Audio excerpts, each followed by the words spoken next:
At 11 that night, I found my 14-year-old daughter at the front door with a gray duffel bag, her house key, and a note if she disappeared. Her sister could stay, hours earlier. My mother had looked across my dinner table and said, "Keep the sweet one, send the older girl back." My parents had retirement savings, a paid-off mortgage, insurance, and spotless reputations. Avery thought none of that mattered if they convinced the court she was too damaged to adopt. I stopped her. The next morning, the judge opened a stack of documents and read a first line my mother never expected anyone to see.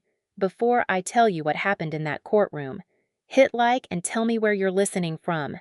And if you've ever had to protect someone you love from your own family, tell me what you would have done." Before Avery and Chloe, my life looked stable from the outside. I was 38, a pediatric respiratory therapist, working long hospital shifts and coming home to a quiet house in Columbus. I had a steady paycheck, decent health insurance, a retirement account I barely checked, and a mortgage I paid on time every month. On paper, I was responsible. In real life, I ate cereal over the sink and kept half my picture frames in a storage box because some part of me still lived like I might have to leave. My marriage had ended a few years earlier. My ex wanted children someday, but not children who came with caseworkers, court dates, therapy appointments, and a history he couldn't control. I wanted to foster. He wanted a clean beginning. We stopped pretending those were the same future. Then Avery and Chloe arrived in September with one gray duffel bag between them. Avery was 13 then, tall, dark-haired, and beautiful in a guarded way. She noticed everything, the locks, the stairs, the nearest exit.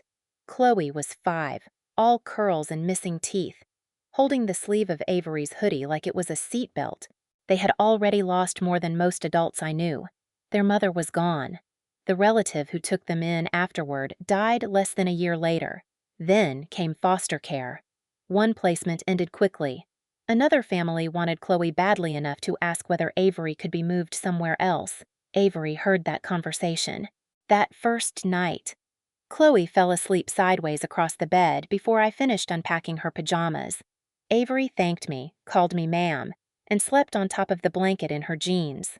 A week later, I found the gray duffel bag under her bed, still packed, shirts folded tight, toothbrush sealed in a sandwich bag, Chloe's spare shoes sitting on top. I didn't touch it. By October, I understood what the bag meant. Avery washed every cup the second she used it. She asked before taking an apple. She kept straight A's, not because she was chasing scholarships, but because being easy was her insurance policy. If she caused no trouble, maybe nobody would return her. Then my parents came over for Sunday lunch. My mother, Susan, walked in with a bakery box and took one look at Chloe. "Oh, sweetheart," she hugged her before taking off her coat. My father, David, smiled at Chloe too, asking about kindergarten and slipping her an extra cookie. Then Susan turned to Avery. No hug, just questions, school, grades, previous homes. Avery answered everyone politely. At the door, Mom kissed my cheek and lowered her voice. "Olivia, you know you don't have to keep both." I watched her walk to the car. At the time, I thought that was the worst thing she would ever say about Avery. The first real crack came at the recreation center in April. Chloe was in the shallow end when an older boy grabbed her goggles and held them over his head while she cried. Avery crossed the wet tile in 3 fast steps, took them back, and planted herself between him and her sister. She never hit him, she never shoved him. The lifeguard saw everything, but by Wednesday, Mom had rewritten the story. Avery went after a younger child. She told my father. I corrected her immediately. She protected Chloe. Mom gave me that patient little smile she used when she thought I was being emotional. You weren't watching her face. Olivia. That sentence stayed with me because suddenly, facts didn't matter anymore. A few days later, Dad called. He started gently. Your mother worries too much. Then he paused. But she may have a point. Some kids go through so much that they become hard to repair. I said nothing. He added, quieter. Avery might already be too damaged for the kind of home Chloe needs. My own father, not a stranger, not a caseworker. The man who taught me to ride a bike. After that, the favoritism stopped pretending to be subtle. Mom offered to take Chloe shopping, just Chloe. Then came a weekend museum trip, just Chloe. Then a family brunch. Again, just Chloe. I gave the same answer every time. Both girls or neither. Mom called me dramatic. Dad said I was turning small things into legal battles. But I noticed what Avery did whenever the invitations came. Her face went still. She would smile politely, then disappear upstairs, around the same time. Mom stopped helping with school pickups. Not all at once. There was always a reason. A luncheon, an appointment, a headache. Within 3 weeks, I was trading shifts, paying Mrs. Jenkins to help, and reorganizing my work schedule around childcare. Then Dad said something that made my stomach turn. "You look exhausted. Maybe your mother was right about taking on too much." That was when I saw the pattern. They pulled away support, then pointed at the strain as proof I couldn't handle both girls. At Avery's 14th birthday, Mom arrived carrying 2 gifts. For Chloe, a huge craft set. For our little sunshine. For Avery, a sleek, rolling suitcase. Mom smiled as Avery opened it. "A girl your age should have good luggage." Avery thanked her. That nearly broke me. 3 weeks before the adoption hearing, a formal safety concern appeared in our case. It claimed Avery was aggressive, Chloe might be at risk, and I was financially and emotionally stretched too thin to maintain a stable home. The recreation center story was in it, twisted exactly the way Mom told it. The assessment found no danger. My mortgage was current. My employment was stable. My insurance and home records were in order. The hearing was reset for Monday morning. Sunday night, my parents came for dinner. Mom folded her napkin. Dad stared at his plate. Then she said, "Keep the sweet one. Send the older girl back, behind me." One stair creaked. The stair creaked again. I turned around. Avery was standing halfway down, one hand on the railing, her face completely still. Mom looked up and actually sighed. "See," she said. "This is exactly what I mean. Everything becomes a crisis." That did it. I stood. "Get out." Dad looked at me like I had slapped the table. "Olivia, don't make this bigger than it is." I stared at him. "You just sat here while she told a 14-year-old girl she was disposable." Mom pushed back her chair. "I said what everyone is afraid to say." "No," I said. "You said what you wanted her to believe." They left 10 minutes later. Dad never apologized. Mom kissed Chloe on the forehead before walking out. She did not look at Avery once. That hurt more than the argument. I got Chloe into bed, then went upstairs. Avery's door was closed. No music, no crying, nothing. I almost knocked. Instead, I told myself she needed space. At 11, the deadbolt clicked. I was out of bed before I was fully awake. Avery stood at the front door in her coat. Her sneakers were tied. The gray duffel bag was packed so tightly the zipper bowed. Her house key sat on the table beside a folded note. I picked it up. If I'm gone, Chloe can stay, that was all. My knees went weak. I did not grab her. I did not block the door. I sat on the bottom stair. "Give me 1 minute before you go." She stayed standing, then she whispered, "They'll stop fighting you if I'm not here." I felt something inside me split open. Avery. No. She's 6. She can still have a normal family. So can you. She shook her head. "You don't know that." Then she pulled out her phone. There were months of messages from Mom. At first, they sounded harmless. "Think about Chloe's future." Then they got sharper. "You know she has more opportunities without all this stress." Finally. There were messages telling Avery that loving her sister might mean stepping aside. My mother had been planting the same idea over and over until a child started calling it her own. I asked why she never showed me. Avery looked at the floor. "Because when kids accuse adults, people start checking the kid." That sentence was worse than anything Mom had said at dinner. Avery had already shown some of the messages to Amanda during the assessment. She had saved the rest because she was afraid no one would believe her. My first instinct was to call Mom, demand answers, force an apology. Then I stopped. Private conversations were where my mother always won. So I put the phone back in Avery's hand. "Tomorrow. We're not arguing in a kitchen." She looked at me. The truth is already where it needs to be. By morning, my mother would hear her own words in a room she could not control. Monday morning. I walked into probate court on 3 hours of sleep with Avery on my right and Chloe holding my left hand. My parents sat 2 rows behind us. Mom wore pearls. Dad wore the same gray suit he used for bank meetings and insurance appointments. They looked calm, respectable, exactly like the kind of people strangers trust. Then, Judge Laura Whitmore entered carrying a thick stack of documents. Not just our adoption paperwork. The safety complaint was on top, followed by the assessment findings, Amanda's report, and the messages Avery had saved. The judge sat down and said, "Before we discuss finalization, I need to address the concern raised about this home."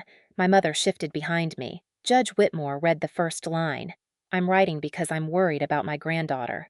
The sweet one." Then she stopped. She looked down at another page. When she looked up, she was staring directly at my mother. "Mrs. Bennett." That phrase appears repeatedly in communications submitted to this court.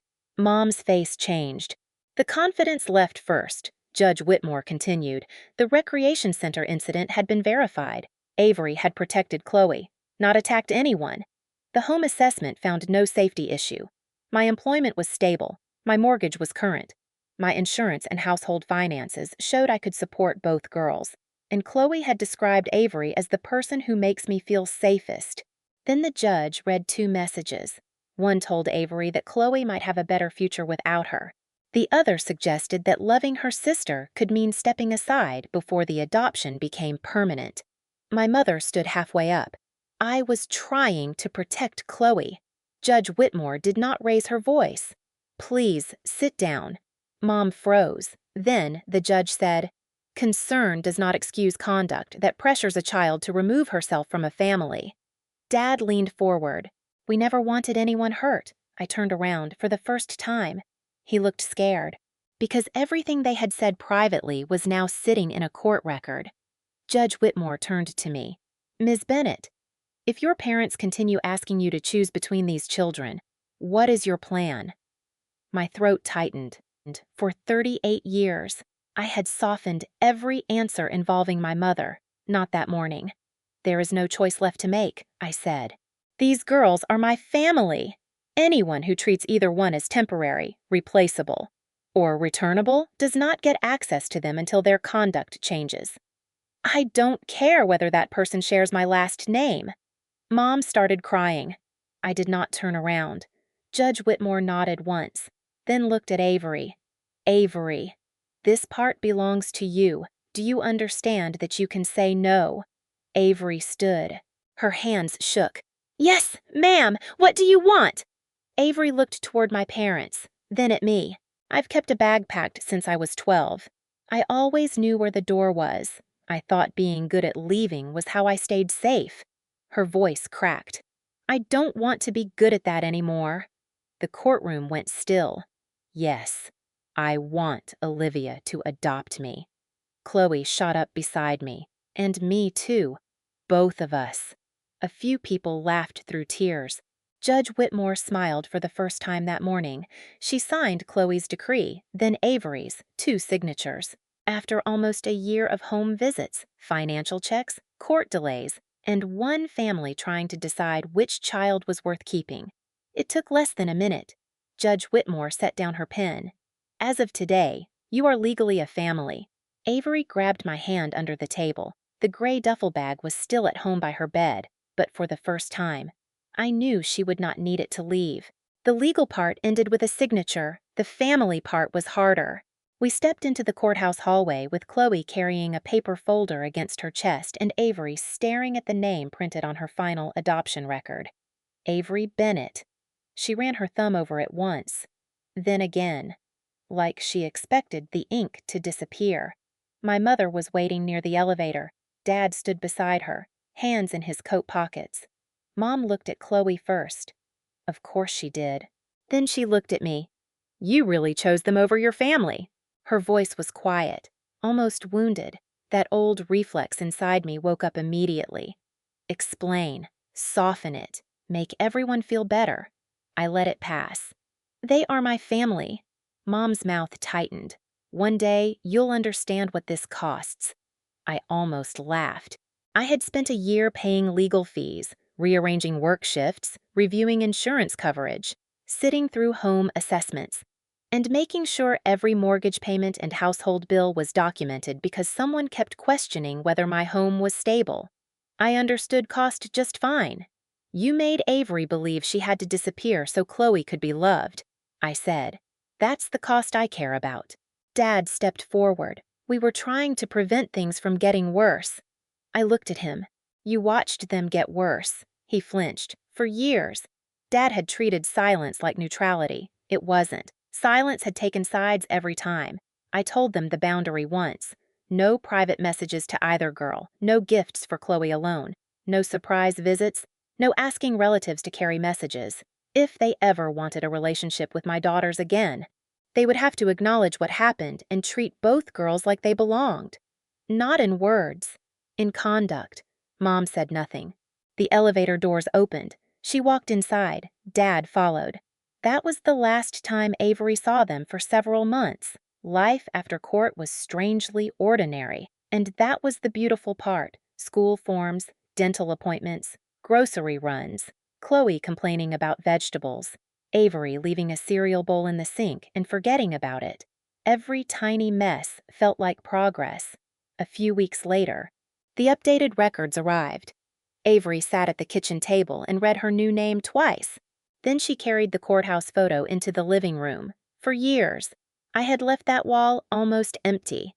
Avery opened the junk drawer, found a hammer, and looked at me. Here, I nodded. She drove the nail in crooked. We laughed and fixed it. By winter, there were 5 pictures on that wall. By spring, there were 8. Then came the gray duffel bag. We were packing for a weekend at the lake when Avery pulled it from the closet. My chest tightened before I could stop it. She unzipped it on the couch. Inside were swimsuits, towels, sunscreen, her camera, and 3 snack bars Chloe had secretly thrown in. Chloe looked up from the floor. Where are you going with that? Avery smiled. Away for the weekend. Chloe frowned, and then Avery glanced at me. Then we come home. That was the moment I finally understood what had changed. Avery still checked the locks at night. Maybe she always would. But now she checked them from the inside. She wasn't making sure she could escape. She was making sure the house was secure. There is a world of difference between those two things. And sometimes, that difference is what healing looks like. Family isn't the person who says I love you the loudest. It's the person who never makes you wonder whether your place can be taken away. I didn't win because my parents lost access to us. I won because Avery finally stopped believing she had to disappear for Chloe to be loved. If you've ever had to set a boundary to protect someone from your own family, tell me what happened in the comments. And if stories like this stay with you, subscribe. I'll see you in the next one.